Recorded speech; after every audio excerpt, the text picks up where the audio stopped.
Good morning, everyone.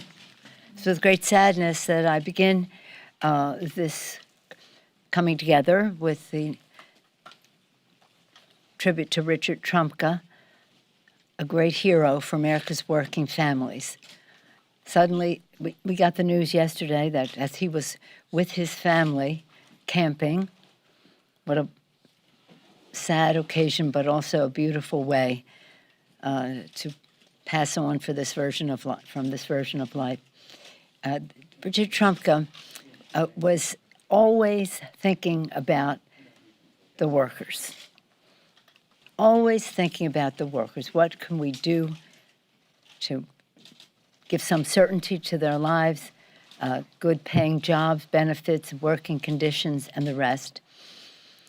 He also carried his values into other areas of public policy, recognizing the respect and of the dignity and worth of every person was what guided us. We always used to say that he was a patriot. You know, the middle class is the backbone of our democracy. We always have to work to strengthen it, to enable people who aspire to it to become part of the middle class. And the middle class has a union label on it. Many of our members have right away called me about naming the PRO Act in honor of Richard Trumka. That would be very, very appropriate because it's about the rights of America's workers. So sadly, I remember Richard at this time, but also his legacy is something that will continue to inspire us for a very long time.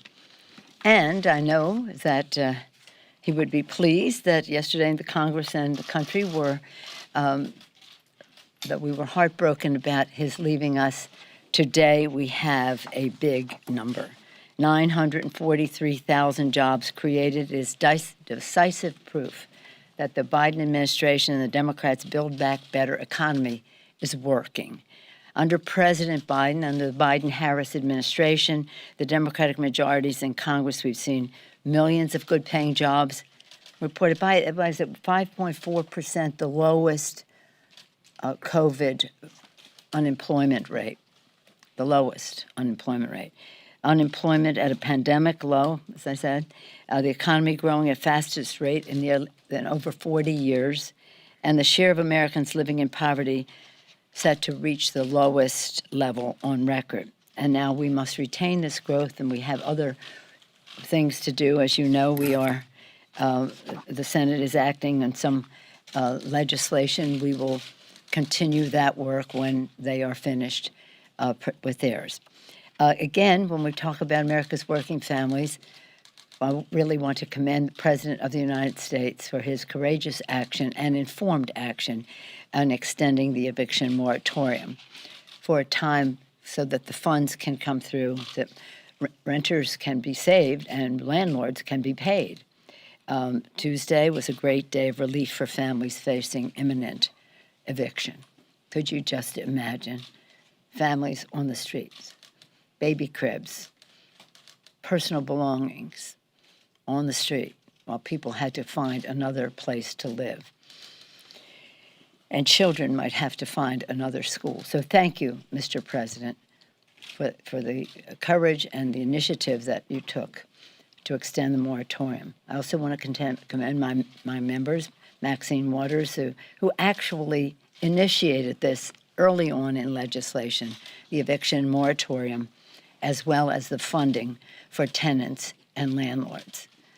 She and our colleague Cori Bush were urging the Congress to take action, and they're giving visibility to the issue is very, very important. You know, I'm a grassroots organizer, and I always say to the groups, thank you for what you're doing. Thank you, Cori. Thank you, Maxine, because we can only do so much from a maneuvering standpoint in the Congress. The outside mobilization and the expansion of the message very essential. But it was very clear the Senate was not going to take any action.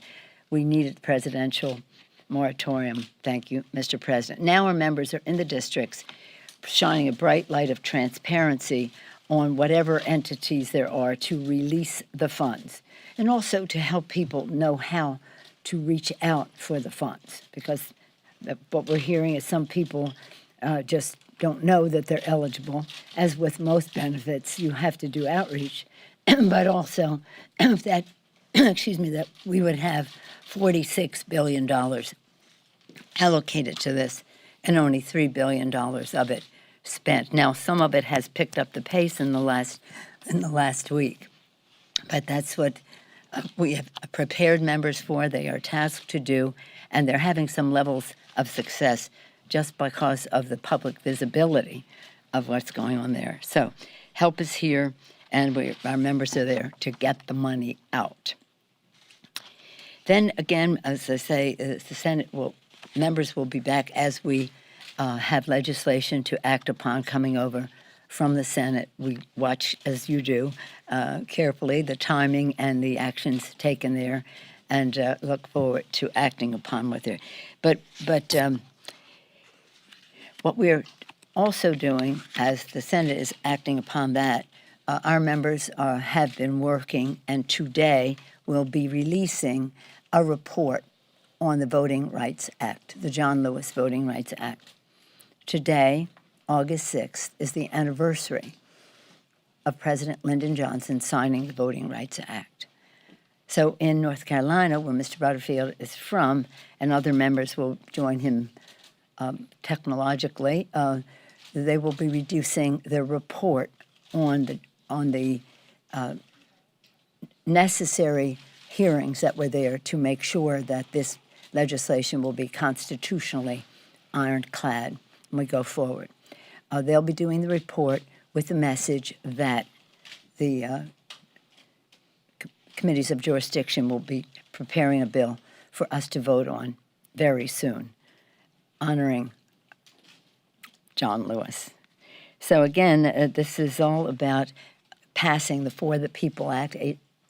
We call it H.R. 1, they call it S1 in the Senate, and we hope that that will all be done as soon as is legislatively possible. But we had to do that in a way that could withstand a court challenge, and that took a little more time on the John Lewis bill. Although John Lewis wrote the first 300 pages of the For the People Act, H.R. 1, but his wisdom, his guidance, his commitment is in much of our legislation. Again, our work to protect our democracy continues with the Select Committee to investigate January 6th. This week we learned now it's up to 5 officers who defended democracy on January 6th have died. This week the Congress honored their service. It was wonderful that the bill that we sent over to the Senate was passed by the Senate so that the President of the United States could sign it. He and the Vice President spoke so beautifully and powerfully about the debt we owe our Capitol Police. They are heroes to us, and we're very sad about those who have lost their lives, those who have who risk their lives, those who still have ongoing effects, both trauma-wise and physically as well. So again, we're very pleased to just to never forget Brian Sisnick. His mother was there. How we've been Liebengood, his family was there, and the president acknowledged that his father was had been the sergeant at arms in the Senate years ago. Jeffrey Smith, Gunther Hashida, Kyle DeFreestag. I mean, these are martyrs of democracy. Okay, so now they are heroes. I just want to acknowledge the heroism of the firefighters in the fires in the West and all over. I've always said of our firefighters, they are our nobility. They know they're going to be in danger when they go into trying to contain and put out these fires. And it's just, again, a very strong manifestation of the climate crisis that we are engaged in. And hopefully, fortunately right now, in terms of the the fire in California, the fires in California, there hasn't been any deaths. And we hope that will obviously prevail. That's for sure. And we not only hope, we pray that is the case. But again, we really have to face the reality of science. Science tells us, whether science is telling us to take a vaccine, which I'll come to in a moment, or science is telling us to change the behavior that is intensifying the climate crisis. It's a public health issue, the air our children breathe, the water they drink in every way. It's a economic issue for us to be preeminent, first in the world in all the green technologies.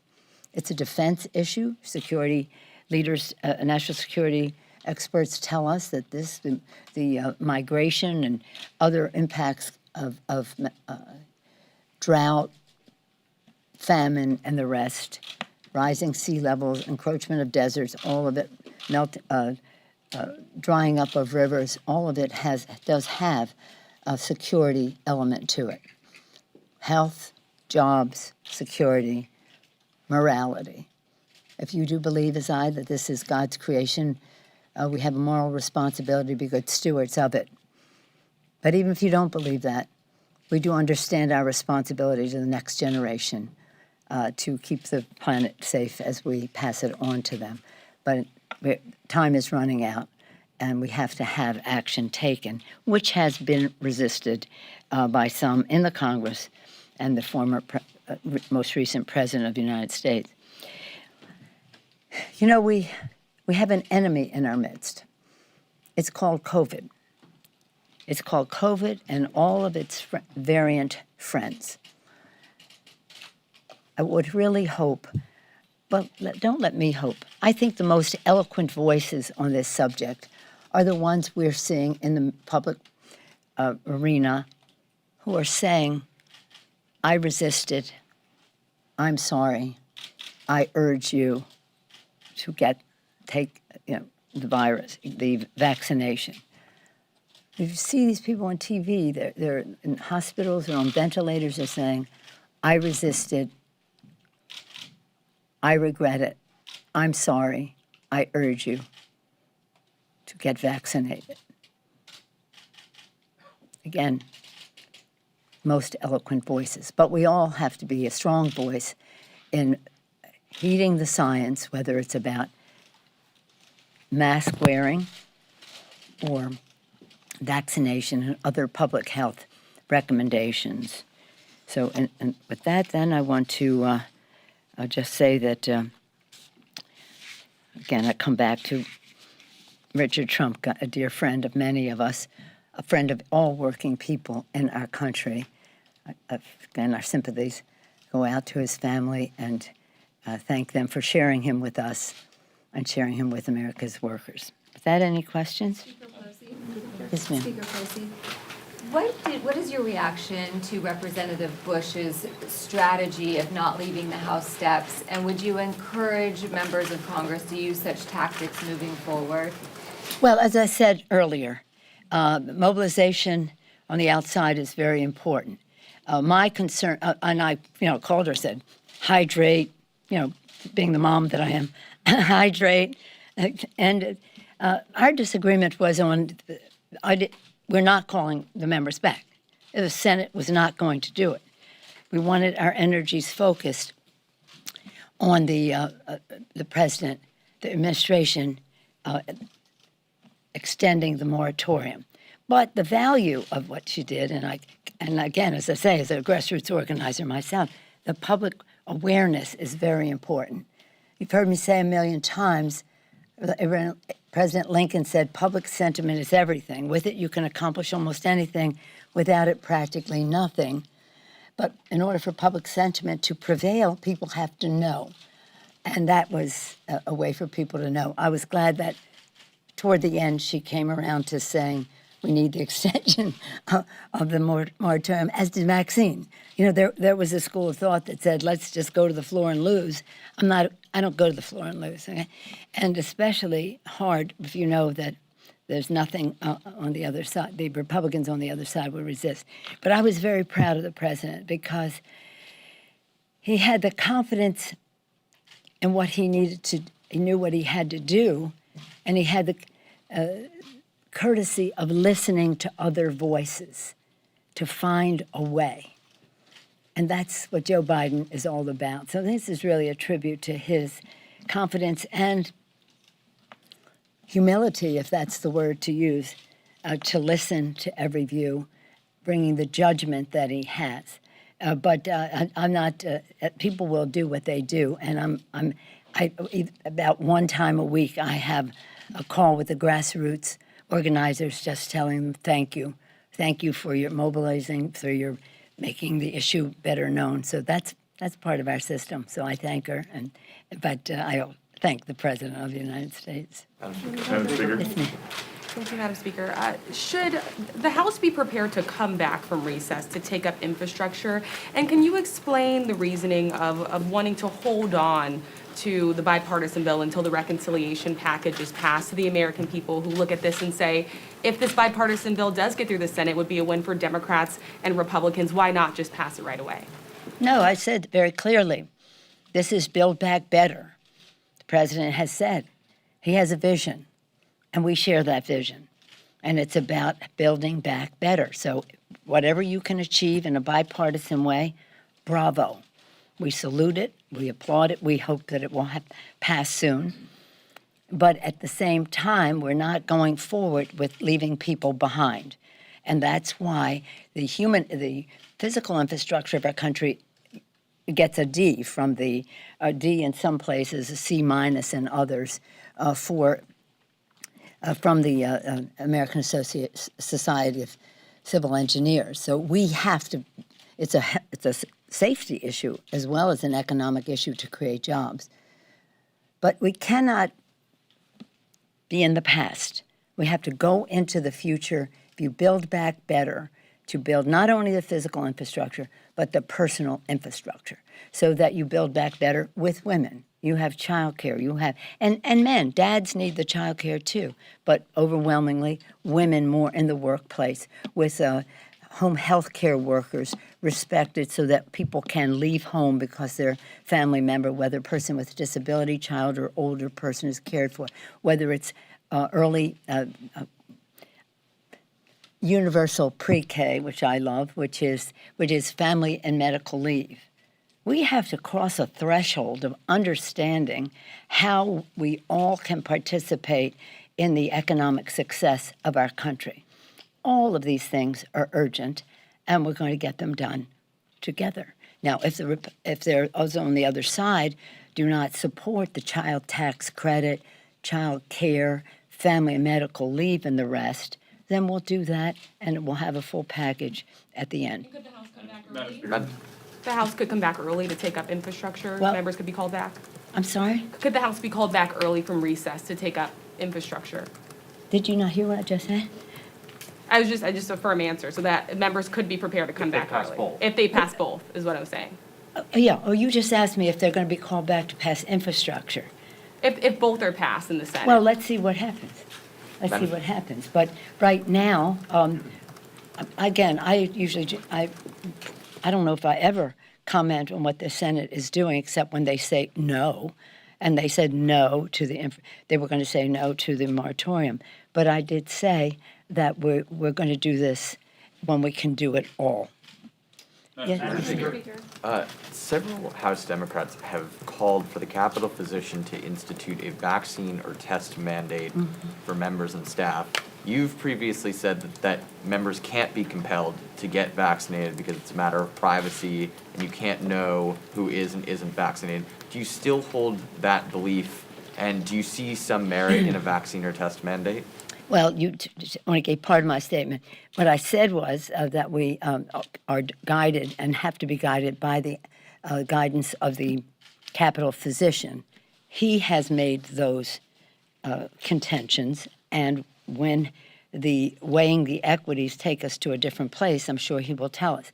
Now, in a matter of maybe days or weeks, the full approval will be given to the vaccines, and that I think will make a difference in terms of what we can do. Sadly, one of our colleagues who is suing me for making people wear masks, which of course the District of Columbia says you have to do inside, but nonetheless, he sadly has been diagnosed. Yeah. Okay. Madam Speaker. Karen?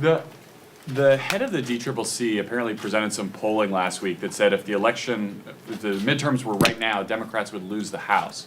I wonder how concerning that is to you and whether you think that's a question of politics or messaging, or you're not concerned about it at all. I always run from behind. You always have to run behind. So I have no comment about my colleague except to say he's a great chair of the DCCC, Congressman Sean Patrick Maloney of the state of New York. And again, you never run from the best case scenario. There are several scenarios here. That was one of them, and I think that's a safe place to run from. Is there One last anything in what he presented that will change your approach or change perhaps how you want your members to talk about the work that they're doing in the next year? Our members are individuals. They run in their own districts but we do have, when we won in 2018, we had a message developed by the members for the people. We will lower the cost of health care by lowering the cost of prescription drugs. We will increase paychecks by building the infrastructure of America in a green way. And we'll have cleaner government by making clear that it's an end to big, dark, special interest money and empowering the grassroots. That was our message. Simply said, it was for the people. We were lower health care costs, bigger paychecks, cleaner government. The members will develop that as our message. On the other hand, they have their own connections to their own districts. So it is we always want to be cautious. And I spent a good deal of time on the political side of things, being a former chair of the California Democratic Party, understanding the grassroots, understanding how that mobilization is fueled by message, by inspiration, and that it has to have the resources, but nothing is important as the candidate himself putting their own authenticity out there. I'm very confident that we will win the House. But in terms of the specific where he was zeroing in on it, always run scared. That's it. I have to go. Thank you. One last, if I can ask on Garrett's